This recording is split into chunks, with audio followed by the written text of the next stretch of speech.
All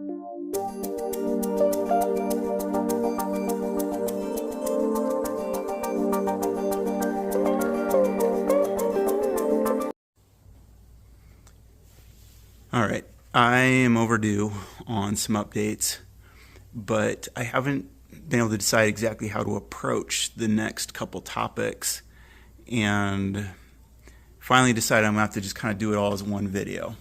So I've got my final build here with Flight Attendant.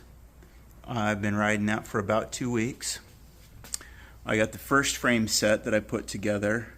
And I know in my early build videos I said I wasn't going to even bother hooking up the cables for the 3-position setup, but for a couple reasons I ended up doing it. And then I've got the Epic 7 with the brain. And you can't really describe all of these and what the real updates to the Epic are without just talking about all of it at once. And so first off, just the platform in general of the Epic 8, whether you've got Flight Attendant or just the 3-position, is a big update from the Epic 7, I think. I'm convinced that the geometry updates are worth it. I was really nervous about going to 120 mils of travel instead of 100. I was worried about losing efficiency. I was worried about it not pedaling as well. I was worried about it not feeling as sharp in the corners. And turns out none of that matters. I was nervous about the longer wheelbase. The size large compared to size large, the Epic 8 is a full 30 millimeters longer in wheelbase. I was nervous about that in tight switchbacks, and I haven't had any issues with that. So that has all been fine. So just the general platform has been better. It goes downhill better. The more relaxed geometry goes downhill better. And yet I can't identify any losses anywhere else. So that's just my initial. I don't get paid to ride these things. I'm a random.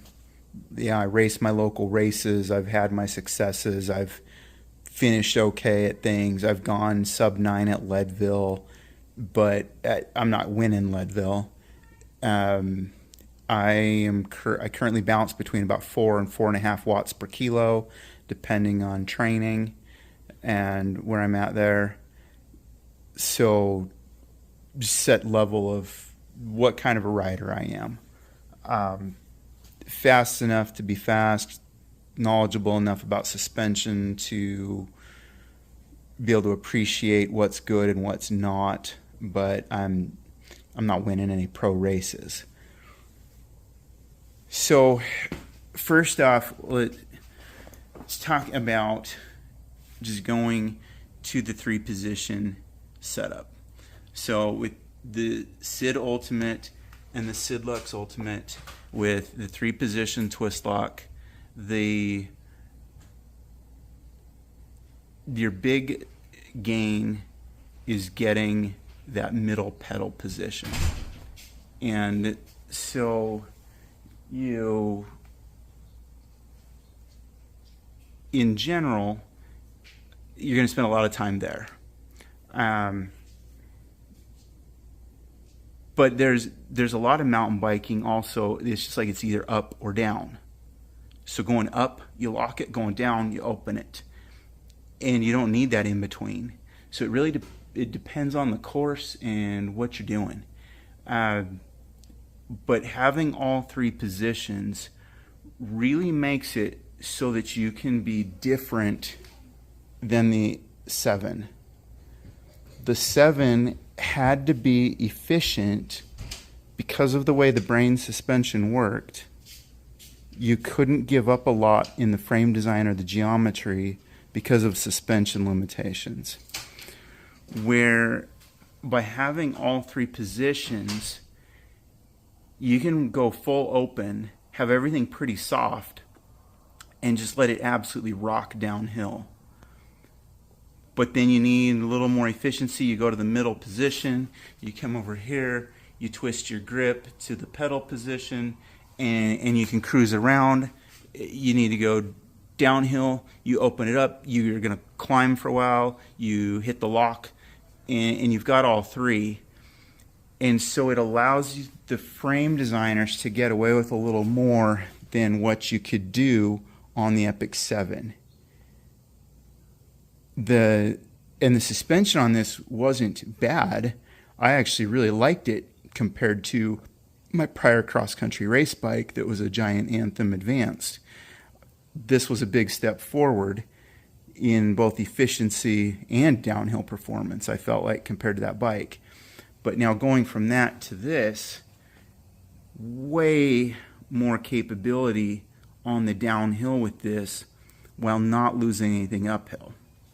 So in those first few rides before I hooked up the twist lock, and I just rode everything, so I was just riding it open, then it did bob a little bit, it bounces when you pedal, it feels soft when you pedal, and one night I'd ridden this, been at practice, we'd been at a Nike practice, we had some kids we couldn't find, they were with coaches, but they were a little late, so I went looking for them, and for whatever reason I took this bike from my son.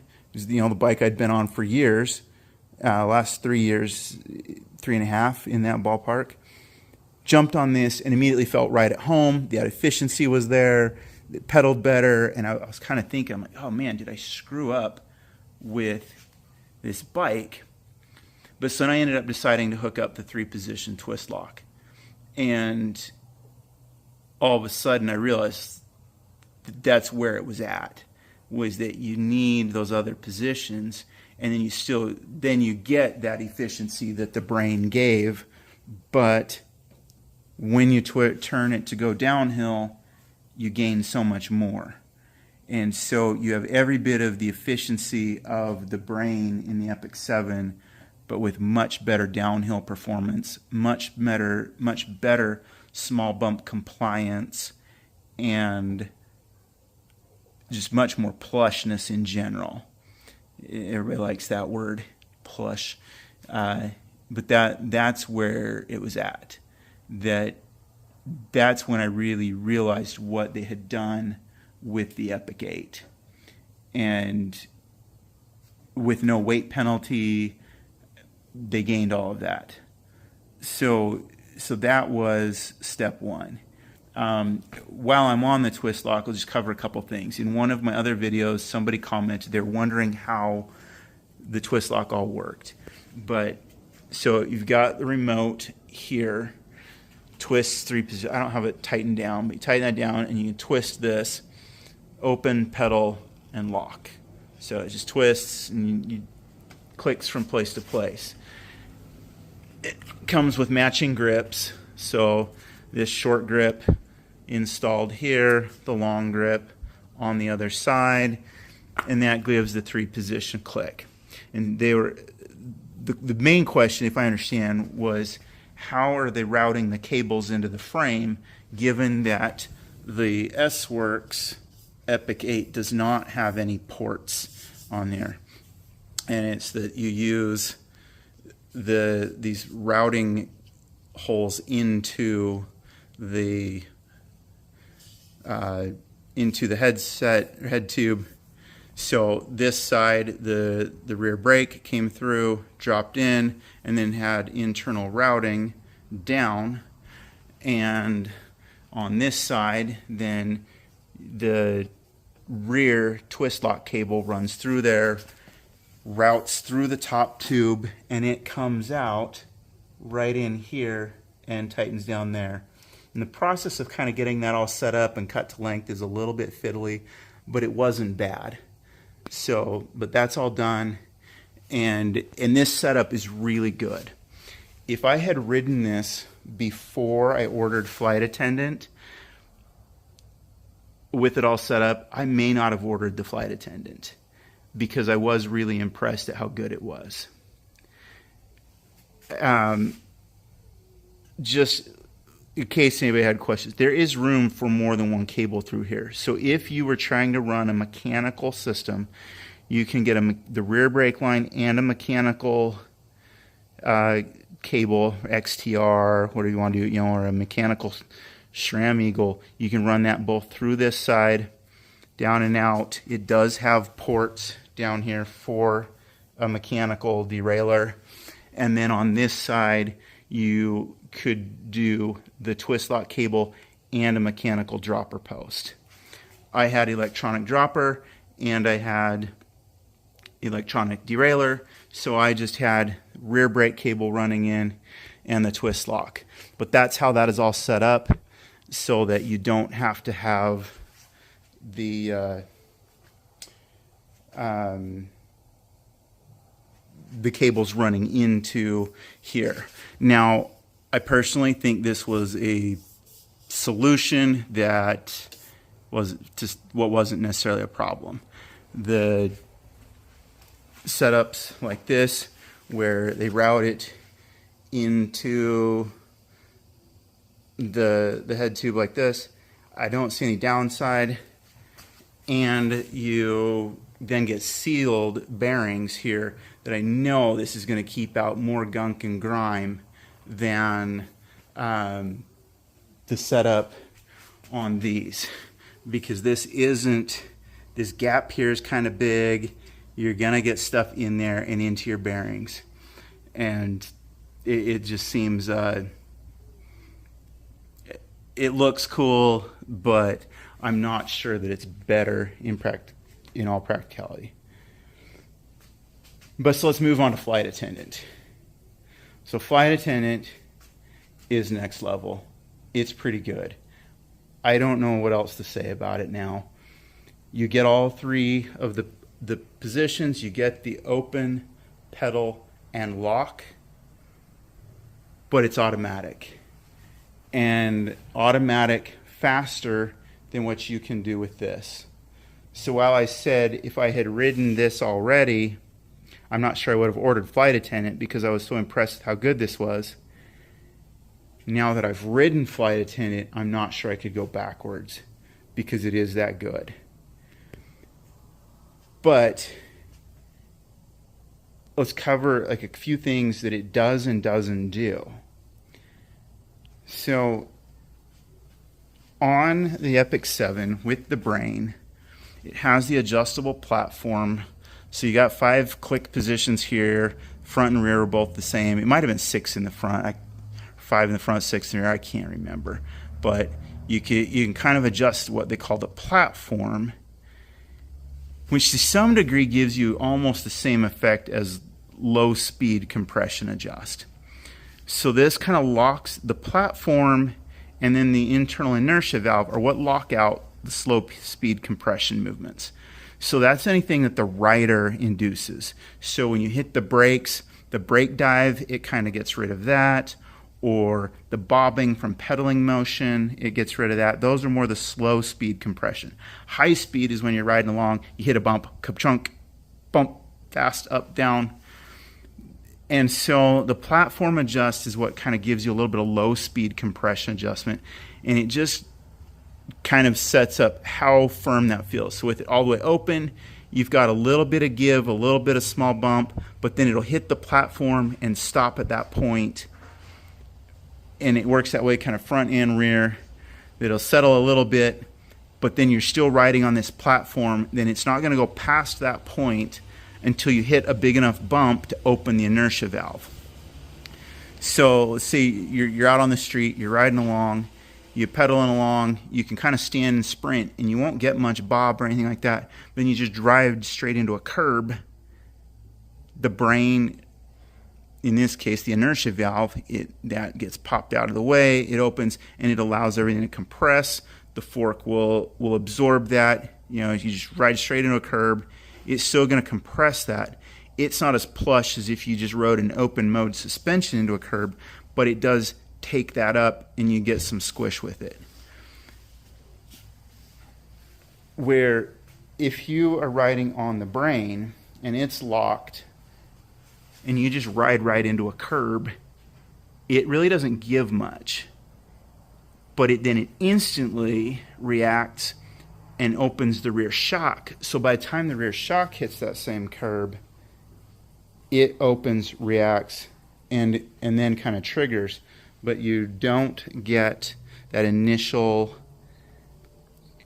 give from the front fork. So it kind of stays locked. You hit that. So real world, what happens, you're riding along on a super smooth trail. This keeps everything pretty locked. It seems to always want to default to the really efficient position. So it stays either in the pedal or lock position. You're riding along and you hit one rock. Well, then by the time this is over it and opened, you've already kind of absorbed that bump with your body. The rear then will open, go over that rock smoothly, but then this just locks right back up again. Where in this, it would depend on what you're looking at. With the regular 3 position, you see the curb coming, you unlock it, you hit the curb, it's just plush, you go smoothly over it, you can relock it. So the flight attendant can't see the future necessarily. Where with the 3 position, you know what you're about to do. You know you're going uphill, downhill, and you adjust your position based on that. And the flight attendant can't quite do that. So I do have the manual override set up. So if we wake this up, so you spin the power meter, give it a shake, now it starts out, it shows open mode. I can hit the override button, it changes orange, it's open. So override, I know I'm about to go downhill, I'm going to keep going downhill, I just open it up, done. Know that I'd rather it just be doing automatic for a while, hit the button again, it goes back, but it can't quite see the future at this point. I am sure someone out there, somebody's got a camera hooked to the front of one of these and they're feeding it info and they're trying to make it so that it recognizes trail things and then would see those little rocks and adjust beforehand. That's probably the next wave of this, but we got to be years out on that, but I'm certain somebody's working on it. But so there are still limitations to this in just how it works, because I've actually been riding it in bias mode -2, which is more means it's wanting to default to more open than being locked, and it still spends lots of time locked. Our local trails are just so smooth, it thinks we're riding along on sidewalks, and it wants to keep everything locked.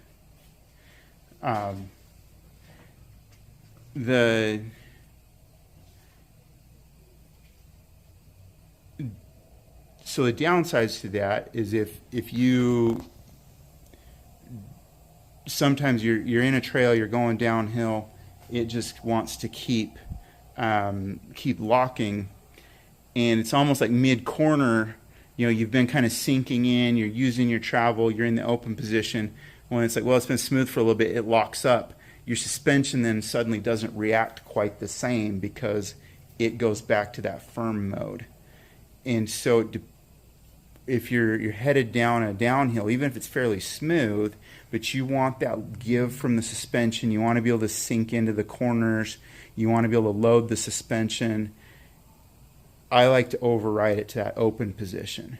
Where like a pro who may be having all their money on the line based on a sprint finish, their override may go to the lock position so they can lock it and sprint and know they've got the best setup right there. But I override to the open position, and that seems to work better. But that's kind of the main differences in the 3 different suspensions that we're working with here. The flight attendant is very, very efficient. And so you stand on it and just really get out of the saddle, start pushing. It firms everything up. You can have this set up so it kind of gives you, I turned it off because it finally was bugging me and distracting, having too many lights there. But based on the amount of power you're putting out, it will give different colors right here so you know how hard you're going. And as you get into that sprint zone, it just locks everything up. and it seems very efficient at that.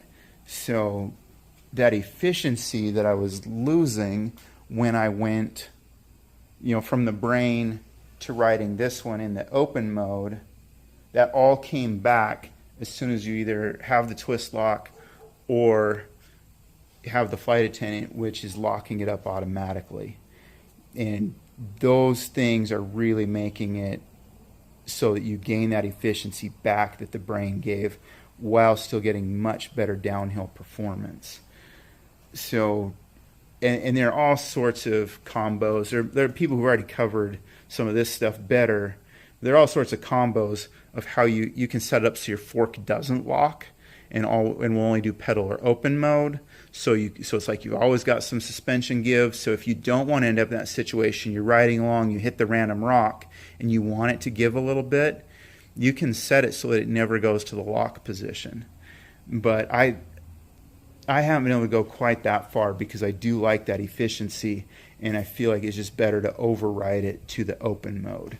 But there's a bunch of different ways you can set up the flight attendant. Maybe I'll go through that in a different video. But the huge gain from the Epic 8 is just how well it goes downhill in the open mode.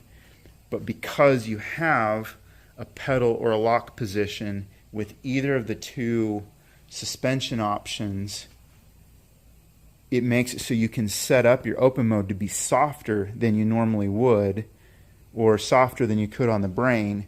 Because if you tried to set up the brain to be that soft, then you lost the pedaling efficiency. And so there was, or you'd have it set up really soft, and your platform would keep you locked out, but then you just bottom out as soon as it opens up because everything was set up too soft. Where you don't have that problem with these. So you can set your open mode to be very soft, you can dial in your rebound, get everything set so that when you go downhill, everything feels perfect, but then you get the efficiency by locking up the suspension either with flight attendant or the twist lock. So there's definitely a big gain there because of that availability. I don't know what word I'm looking for there, but that's your big gain with having the 3 position, that you can make it so your open mode is really open because you have those pedal and lock positions to use at other times. And you just get a lot more downhill capability, a lot better downhill grip because of that. So anyway, that's what I got. If you got questions on that, let me know.